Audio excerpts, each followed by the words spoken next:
Daniel.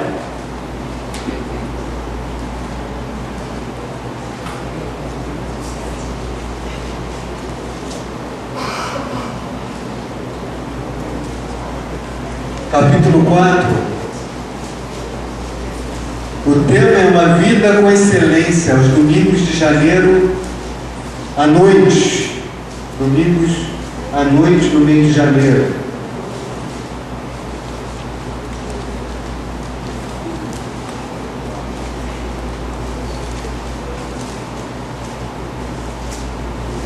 Nós vamos em Daniel alguns conselhos para uma vida excelente. Daniel capítulo 4, versículo 24 em diante, até o 27.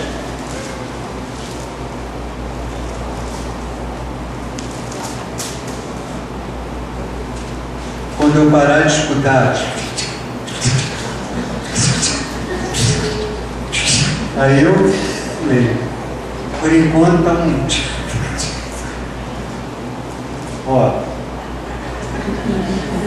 Ora, esta é a interpretação, ó rei, e este é o decreto que o Altíssimo emitiu contra o rei, meu senhor. Tu serás expulso do meio dos homens e viverás com os animais selvagens. Comerás capim como os bois e te molharás com o orvalho do céu. Passarão 7 anos ou 7 tempos até que admitas que o Altíssimo domina sobre os reinos dos homens e os dá a quem quer. A ordem para deixar o toco da árvore com as raízes significa que o teu reino te será devolvido quando reconheceres que os céus dominam. Portanto, ó rei, aceita o meu conselho, renuncia a teus pecados e a tua maldade, pratica a justiça, tem compaixão dos necessitados. Talvez então continues a viver em paz. Amém? Obrigado, Senhor, ajuda-nos e possamos ter a tua direção em tudo que vamos falar aqui nesta noite. Saiamos daqui edificados pela tua palavra, porque eu confio na força da tua palavra e no poder do Espírito Santo.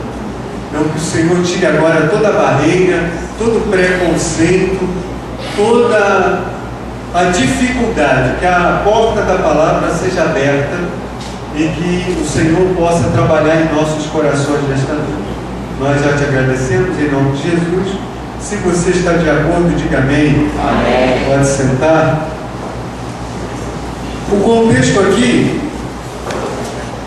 algumas pessoas aqui, se não todas, devem saber.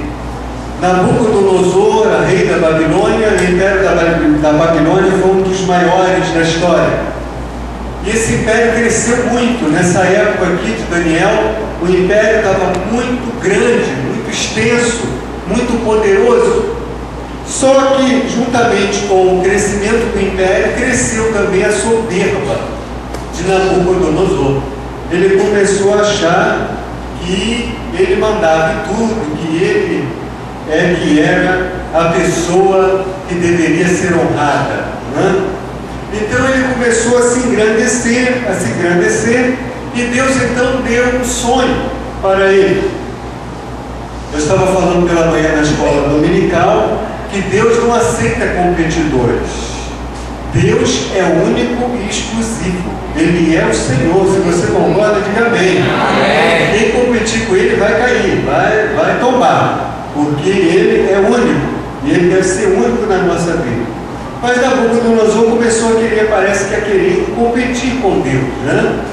E o que aconteceu foi que Deus deu um sonho, uma visão para ele, e ele não conseguia interpretar nem os seus magos, os seus entendidos do reino, até que ele chamou o Daniel. E Daniel então trouxe a interpretação.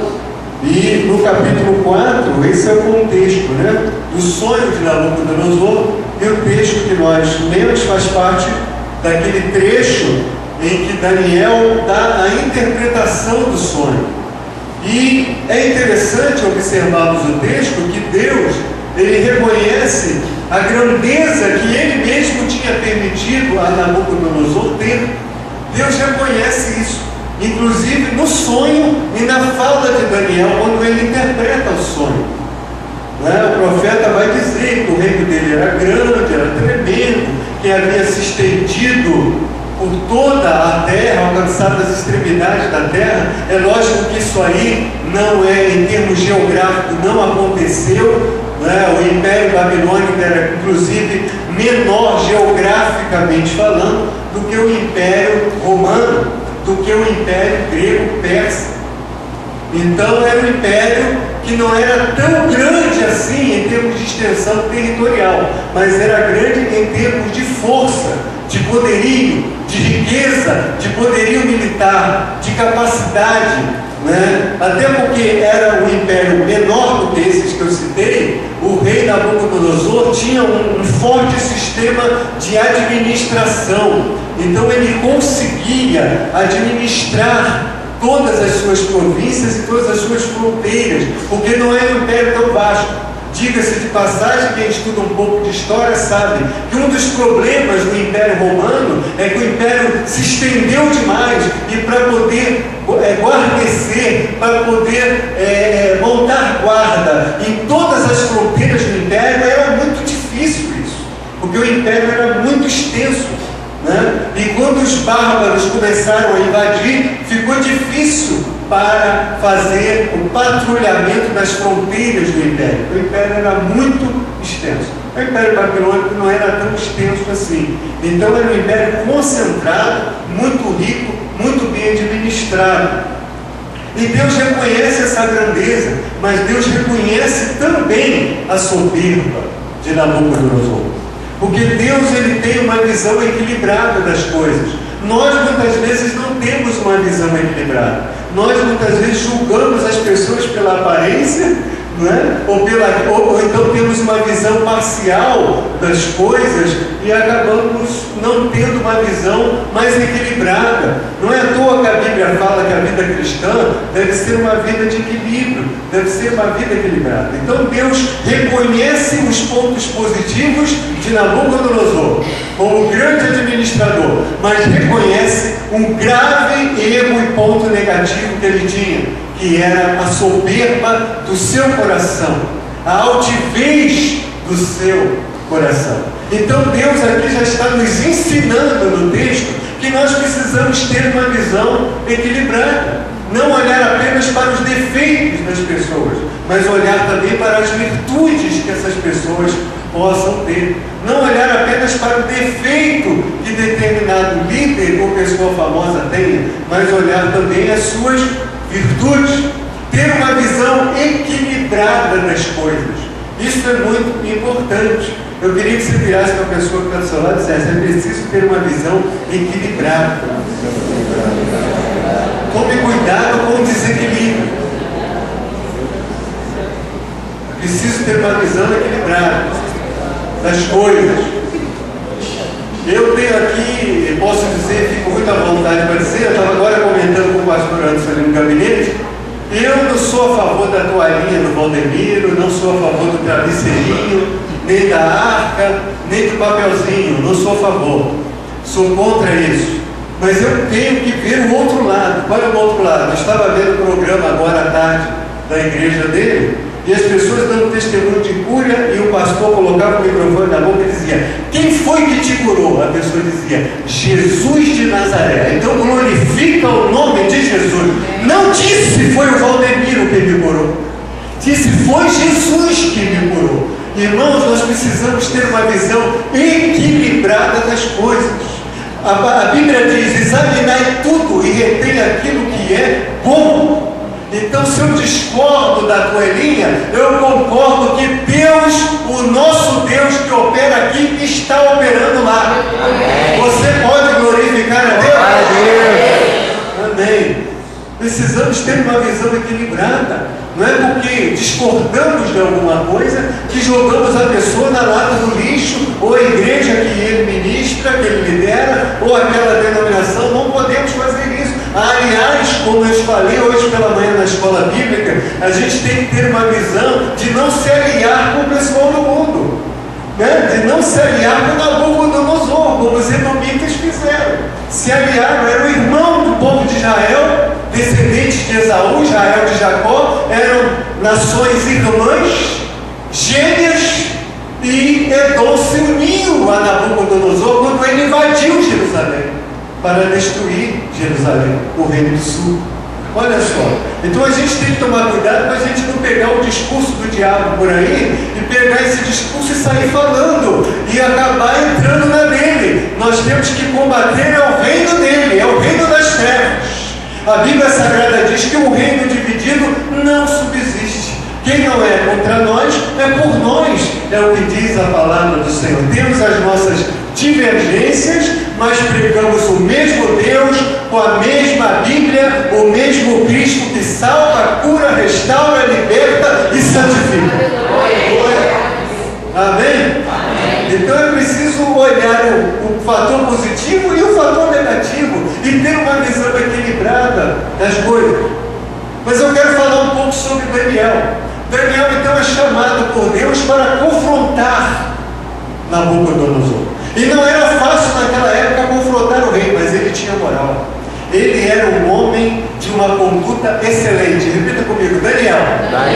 Pode servir nesta noite como um exemplo de vida excelente, porque na época dele ele deu o testemunho de uma vida excelente. Daniel é um homem que não se contamina com os manjares do rei. Daniel é um homem que não se deixa levar pelo poder. Daniel é um homem que confronta o rei quando ele está errado. Não faz a jogadinha para ficar bem. Daniel é um homem que jejuou 21 dias pelo seu povo. Daniel é um homem que tem revelações de Deus. Daniel é um homem que orava a Deus 3 vezes ao dia em 3 períodos de oração. Daniel é um homem chamado de homem muito desejado. Quando Deus manda o anjo dar a resposta a Daniel, quando o anjo se apresenta, o anjo diz: Daniel, você é um homem muito desejado no céu. Glória a Deus. Sabe o que significa? Você é um homem de conduta excelente. Mas Daniel era falho, como eu e você. Daniel tinha os seus momentos de fraqueza. Daniel teve os seus momentos de hesitação. Veja no texto, no contexto do texto que nós lemos, que quando ele tem que entregar a revelação para Nabucodonosor, ele treme, ele fica perturbado, ele fica preocupado, porque ele está diante do rei, e Nabucodonosor não é uma florzinha que se cheirasse. Nabucodonosor era um camarada duro. Nabucodonosor, porque os jovens de Israel, Sadraque, Mesaque e Abednego, não quiseram se curvar diante do seu ídolo, ele mandou jogá-los na fornalha e mandou aquecer 7 vezes mais. Mas Deus interveio e mudou a história. Ainda que você, diga para quem está do seu lado, ainda que você esteja na fornalha, Deus interveio na fornalha. Deus muda as coisas na fornalha. Então Daniel está diante do rei. E o rei está querendo a interpretação. E ele já teve a visão da interpretação. Como ele vai dizer que Nabucodonosor se coloque na pele dele? Se chegar com o rei, tirando como Nabucodonosor e dizer: olha, a interpretação é essa, você vai ser tirado do meio do mundo dos homens, vai ser colocado entre os animais, as bestas feras do campo, sua unha vai crescer, você vai crescer pelos no seu corpo, você vai ficar doidinho da silva, você não vai discernir nada, vai babar, vai andar farejando pelos cantos, você vai perder o sentido das coisas. É isso que vai acontecer. Isso vai durar aproximadamente 7 anos. Ele fica com receio de dizer aquilo. Mas ele tinha crédito na praça. E o rei percebe que ele está hesitando. O rei diga: pode falar. Não deixe que a visão, que a interpretação do sonho o perturbe. Com essa palavra liberada, ele fala. E ele diz exatamente isso para Nabucodonosor.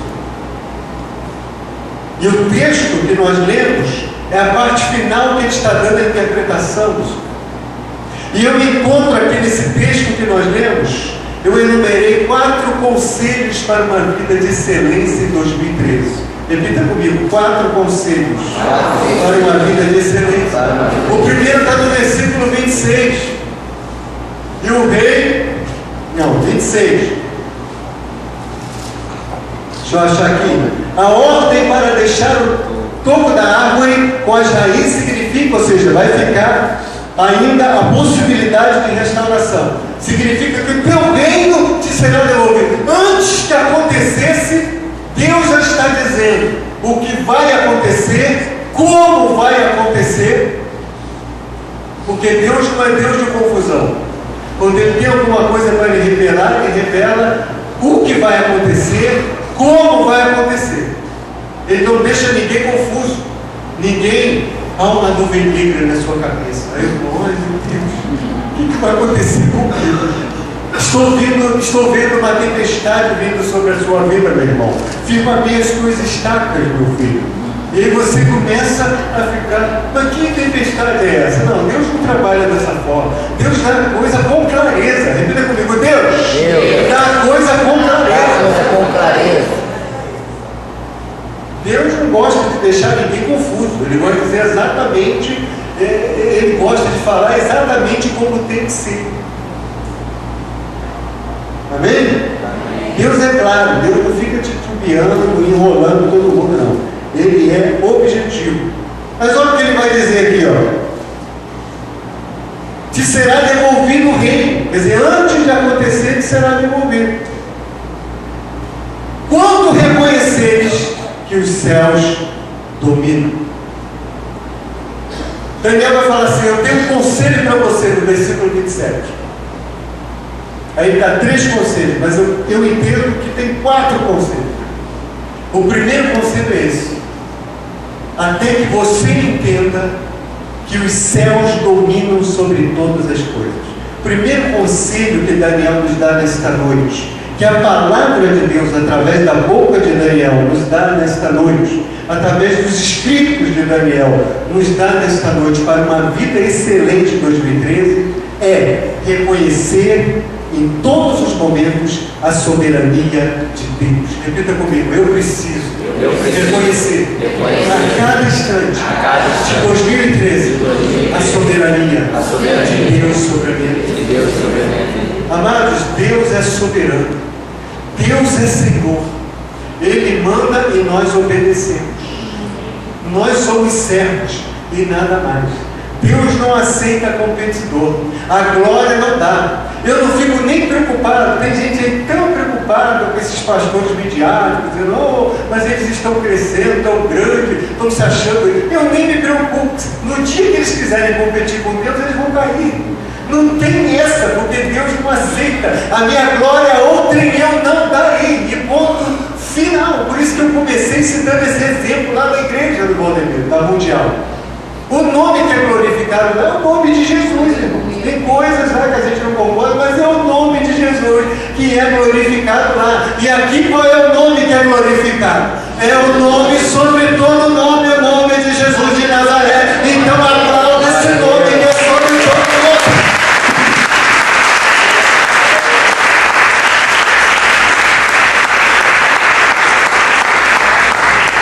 É o nome da soberania. É o nome do poder, é o nome da autoridade. Em 2013, reconheça que Deus é o Senhor da sua vida. Então, em primeiro lugar, viva humildemente. Ah, pastor, quer dizer que eu tenho que andar todo esfarrapado, sapato rasgado, camisa com aquela marca de ferro aqui, para eu mostrar para todo mundo que eu sou humilde, fazer cara de doente. Não, nada disso. Jesus disse, aprendei de mim, que sou manso e humilde de coração. Ande muito bem arrumado, ande muito bem vestido, ande com a gravata do Carlão, aquela gravata ali, ó, ande com gravata chique italiana desse jeito, ande com o melhor que você puder, mas tenha a humildade no seu coração. Sabe umas coisas importantes para a gente ser humilde? É reconhecer que a gente erra. Amém. Amém? Amém. Que a gente falha. que a gente às vezes não está certo. Mas às vezes é uma dificuldade tão grande. Eu vou dizer uma coisa aqui: quem acha que nunca erra se coloca no lugar de Deus, porque é só Deus que nunca erra. Amém? Amém. Então, olha para a pessoa que está falando assim: você é um errado.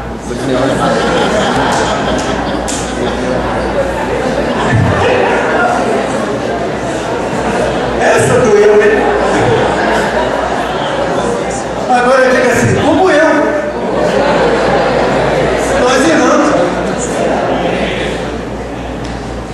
Aleluia. Agora diga assim: mas nós acertamos quando recebemos a Jesus como Senhor e Salvador da nossa vida. Tema a Deus. Eu fico preocupado com gente que não teme nada a Deus. Na hora do culto conversa, vai começar. Na hora do culto conversa. Não teme a Deus. Fala, né? Fica à vontade entre nós.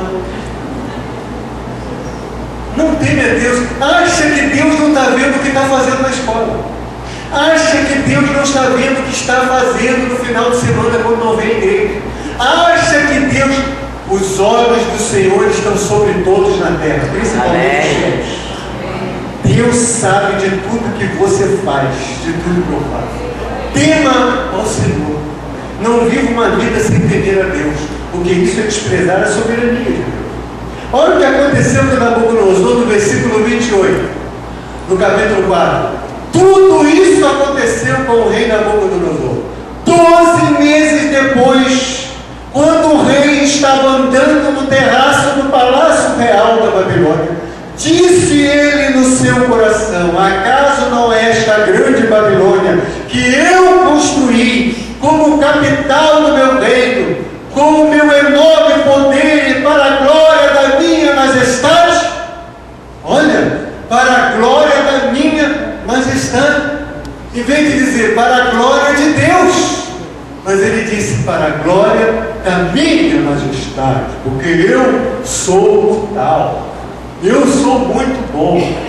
Amados, Jesus disse que nós somos maus, e agora? Vós sendo maus, sabeis dar boas coisas aos vossos filhos, que dirá o Pai Celestial não dará o Espírito Santo àqueles que lhe pedirem? Se Jesus nos chamou de maus, por que a gente vai dizer que a gente é bonzinho?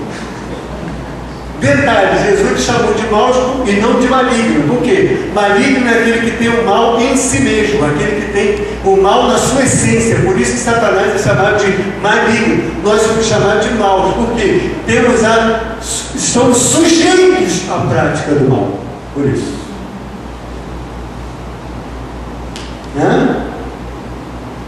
Pois é, esse rei aqui soberbo, majestoso, que Daniel teve que confrontar. E naquela época não era nada fácil confrontar. Dizer: você está sendo soberbo, tema a Deus, viva uma vida de humildade, camarada. Não era fácil. Você acha que era fácil? Você acha que foi fácil para Natã falar para Davi que o cara da historinha dele, por isso que ele contou a historinha. Você lembra da história de Natã e Davi? Davi tinha pecado com Batseba, e a coisa foi rolando, e aí Deus falou para Natã: vai lá e repreenda Davi. E ele foi, o profeta. Ele chegou na careta de Davi, que era o rei, e disse: como é que eu vou falar agora que ele está em pecado, que ele não pode mandar me matar? A gente não pode esquecer que o cara é profeta, mas é homem também. E quando ele chega lá, ele diz: eu vou contar uma historinha para ver se adivinha o que conta. Aí ele conta a historinha: o rei quer ouvir uma historinha? Que era um camarada, tinha um monte de ovelha. Aí ele pegou um pobre coitado que tinha uma única ovelhinha e ainda tomou essa ovelhinha do pobre coitado. O pobre coitado é bonito. Tornou a ovelhinha dele. Aí Davi se irrita com aquilo. Davi tinha um senso de justiça e ele, na hora lá, não viu nada. Quando viu a mulher bonitona, não viu nada. Acabou o senso de justiça, Deus, sumiu tudo na cabeça dele. Quando ele viu o corpo escultural daquela mulher, saiu tudo. Mas agora voltou tudo de novo na cabeça dele. Aí ele: mas isso é terrível, me diga que é esse homem que eu vou mandar matar, eu vou fazer. Aí Natan, olhando para a cara dele, crente que quando contasse O Davi ia dizer igual o Roberto Carlos, esse cara sou eu. Só que Davi não, ainda tanto tem que dizer, o cara é você. Foi você, infeliz, que fez isso com... Aí, Davi, agora eu te mato. Não. Abaixou a cabeça, pequei contra Deus. É assim que você faz? Reconheça os teus erros. Reconheça que Deus é soberano. Segundo, versículo 27. O rei, portanto, ó rei, aceita o meu conselho. Aceite meu conselho, renuncie aos teus pecados e à tua maldade. Uma vida excelente é uma vida que reconhece a soberania de Deus, mas é também, ou seja, uma vida que teme a Deus, uma vida de oração, uma vida de compromisso com Deus, mas é também uma vida que renuncia aos pecados e à maldade. Em 2013, quer ter uma vida excelente? Renuncie o pecado na tua vida. Veja que Daniel fala, renuncie o pecado e depois a maldade. O que ele está querendo dizer? Em primeiro lugar, renuncie os teus pecados pessoais. Segundo, renuncie a tua atitude tirana como rei. Porque os teus súditos e os teus inimigos, quando são presos, você é terrível contra eles. É isso que Daniel está querendo dizer. Então, primeiro, arrependa-se dos seus pecados. Em 2013, não deixe o pecado fazer festa na tua vida. Amém. Renuncie ao pecado. Renuncie àqueles pensamentos que têm te atrapalhado. Renuncie àqueles pecados de estimação, que entra ano e sai ano e você fica cultivando eles na sua vida. Quebra isso nesta noite. Renuncie a isto em nome de Jesus. E procure ter uma vida santificada na presença de Deus. Olha o que ele diz: renuncie a maldade, a iniquidade. Em outras palavras, não faça mal às pessoas, faça o bem. Em 2013, faça o bem. Não faça mal às pessoas, faça o bem. A Bíblia diz que o amor não faz mal ao próximo, o amor faz bem ao próximo. Então ame as pessoas incondicionalmente. Ame. Eu na escola dominical estava falando que eu estava travando um embate por Facebook com um determinado colega pastor, e teve um momento que ele não reconheceu que eu amava em Cristo Jesus, só porque eu era contrário, só porque eu sou contrário ao posicionamento dele. Amados, nós podemos ser contra a ideia da pessoa e amar a pessoa, não tem nada a ver, uma coisa totalmente. Mas nós vivemos num mundo assim, porque a conclusão que eu chego é que esse pastor está com a mente secularizada e não cristianizada, mas secularizada. É um aviso para você e para mim: cuidado para a sua mente não ficar secularizada e não cristianizada. A sua mente tem que estar em Cristo, é o que a Bíblia diz. Mas nós temos a mente de Cristo. Então faça o bem, faça aquilo que é bom. Se fazer um curso, é fazer. O apóstolo Paulo diz: tudo aquilo que é de boa fama, de bom proveito, nisto pensai. Faça aquilo que é bom. Faz um curso este ano, faz uma faculdade esse ano, faz aquilo que é bom, não faça mal, faça aquilo que é bom para você crescer. Amém? Eu vou deixar de ser empregado e vou ser patrão. Amém? É a direção de Deus para a tua vida? Faça isso e faça bem. Se isso vai fazer bem a você, a sua família e as outras pessoas, faça isso. Cresça, desenvolva. O pastor explicou aqui de manhã: se desenvolva, prospere na tua vida em 2013. Não ande para trás, como eu falei no culto da virada, ande para frente. Não imite Michael Jackson andando para trás, ande para frente. Vá para frente na sua vida. Tenha esse propósito, essa direção. Renuncie o pecado da tua vida. Ah, pastor, mas não dá, sabe como é que é, né? Poxa, estou numa dificuldade tremenda, e pintou uma jogada lá no trabalho, que é uma beleza, vamos ganhar muito dinheiro, a coisa não é muito certa, falou que não é muito certa, a coisa é meio, sabe, é meio complicada. Não tem isso para Deus. É sim e não tem essa história para Deus de meio complicado. Então tem gente se enrolando aí com essas coisas. Ah não, porque eu vou dar um jeitinho, coisa e tal, sabe como é que é? Não, irmão, foge disso, sai disso. Ah, mas se eu não entrar naquela turma, eu não arrumo aquela mina que é linda, aquele gato que é bonitão. Então eu tenho que entrar na turma, senão eu não consigo, entendeu? Eu tenho que entrar naquele jogo. Não entra que você se lava do diabo. Não entra que é o diabo tentando te pegar pelo pé. Não embarca nessa que é furada. Não entre nessa. Ah, mas pastor, o que eu posso fazer? Aquele homem lindo do setor lá onde eu trabalho, aquele homem lindo, só fica olhando para mim, meu casamento já está meia bola, meia bucha, meio não sei o quê, meu casamento já está aquela coisa, conserta o teu casamento diante de Deus. E deixa o bonitão lá para as outras.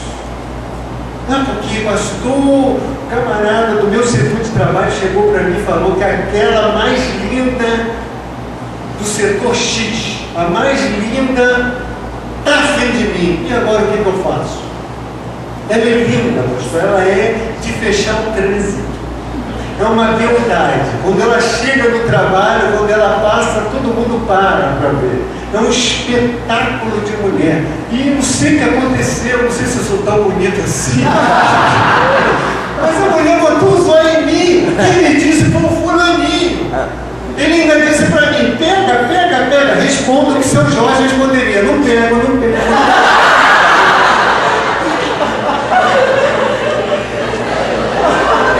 Ah, mas pastor, a música diz que só se for feia que eu... Se for feia eu posso pegar. Se for bonita mesmo com meu coração eu não pego. Não pega nem feia, nem primufu, nem lindona, nem missa, não pega ninguém. Porque se você pegar, o diabo vai te pegar.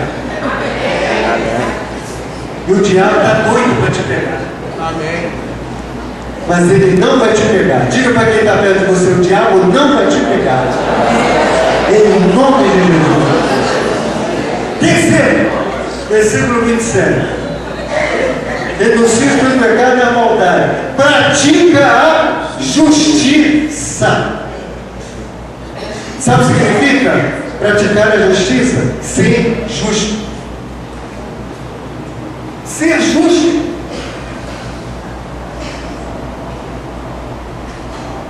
E você só tem um senso de justiça correto se você se guiar pela palavra de Deus. Amém? Aqui, ó. Viva conforme a palavra de Deus recomenda e não como você acha que você deve viver. Em 2013 você quer uma vida excelente? Reconheça a soberania de Deus, renuncie o pecado, a maldade, pratique o bem e pratique a justiça. Em todos os âmbitos. Tenha a justiça de Deus na tua vida. Sabe o que significa isso? Examinar tudo que eu já falei e reter aquilo que é bom. Seja justo. Volta ao exemplo que dei. Tem coisa que a gente discorda na Igreja Universal? Tem. Nós vamos ser justos lá, pega a Bíblia. Vamos ser justos, prega a palavra de Deus. Pode ter coisa que a gente não concorda, irmão. Mas pega a palavra de Deus. Vamos ser justos, vamos ter senso de justiça. Não vamos pegar o bonde aí, tem gente pegando o bonde aí, não sabe aonde, falando um monte de besteira, falando um monte de coisa, sem senso de justiça nenhum, sem equilíbrio, sem misericórdia, sem compaixão, e pega como se fosse o dono da verdade e fala: irmãos, se o nosso irmão estiver errando, vamos orar por ele. Amém? Amém. Vamos ter senso de justiça na palavra de Deus. Vamos orar. Esses homens que estão na mídia estão em evidência e nós não estamos. Vamos orar para que eles se santifiquem, para que eles façam uma coisa certa, para que eles preguem genuinamente a palavra de Deus, porque eles estão atingindo vidas. Vamos fazer isso. Apontar os erros sim, mas se for fazer com amor, na palavra de Deus, com serenidade, com equilíbrio, com amor cristão. Porque isto agrada a Deus. Ter senso de justiça. Isso é importante. Examine tudo e veja aquilo que é bom. Mas para você tirar o que é bom, você precisa saber o que é bom. E o que é bom está aqui. Amém? Amém. O que é bom está aqui. Quarto, para a gente terminar. Pratica a justiça e tem compaixão dos necessitados. Para viver uma vida excelente em 2013, eu preciso reconhecer a soberania de Deus. Eu preciso renunciar ao pecado e à maldade. Eu preciso praticar a justiça, ser justo, entendendo que ser justo não significa julgar. Aliás, o homem é justo quando não julga, porque o julgamento pertence a Deus. Não julgueis para que não sejais julgados. Mas em quarto lugar, ter compaixão daqueles que necessitam. Nós acabamos, o pastor Anderson falou aqui, eu completei, que a nossa igreja começou a ajudar os desabrigados de Xerém. Porque são pessoas necessitadas. Quando nós saímos aqui, com o Gilson lidera o grupo de evangelismo e faz o sopão todo mês, nós estamos levando a palavra de Deus, mas também o alimento, um certo conforto, um certo consolo para as pessoas que estão na rua, que necessitam de um serviço social. É nesse sentido aqui também. Mas é o sentido que Daniel dá a Nabucodonosor, de que ele não tivesse olhos somente para o luxo e para a riqueza, mas que ele olhasse para os mais pobres do seu reino, que tinha também.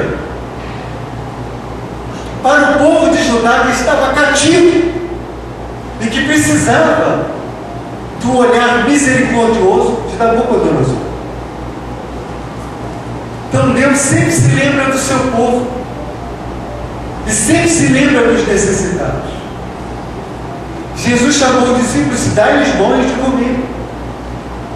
O serviço social é viver o serviço social é viver uma vida excelente. Assistir os desassistidos, os descamisados, os desabrigados, os marginalizados, os que vivem à margem da sociedade, é também viver uma vida excelente. Mas também cuidado espiritual para com os crentes.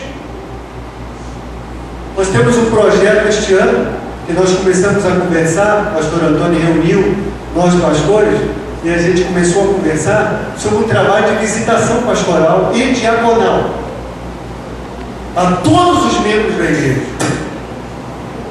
Porque a gente entende que é preciso cuidar espiritualmente do povo. Você concorda com isso? Amém. Isso é ter uma vida excelente, ter compaixão daqueles que necessitam. Porque às vezes, nós estávamos conversando hoje, pela manhã, após o culto, o diácono Márcio trouxe esse assunto, e nós estávamos conversando sobre isso. Às vezes a gente, infelizmente, só vai saber que alguém, a chama do seu coração já está se apagando, quando ela já se apagou. Então nós precisamos estar atentos a isso. Quantas pessoas você sabe que não têm vindo mais na igreja? Nos ajude nisso. Nós precisamos ir até essas pessoas. Precisamos levar ajuda aos necessitados. Aqueles que necessitam de uma palavra, de uma oração, ou mesmo de um ombro amigo, de um aperto de mão, de um abraço. Hoje, vendo lá o programa da Igreja Mundial, eu fiquei impressionado com uma coisa, que as pessoas contavam milagre, aí agradeciam, tudo bem, mas elas diziam sempre uma coisa: posso te dar um abraço, pastor? Posso te dar um abraço, bispo? Aí aquele que tem a visão radical já está pensando que o abraço do apóstolo, do bispo, não sei quem, que vai curar. Não, irmãos, é a necessidade, é a carência. E é um privilégio de estar abraçando um homem de Deus.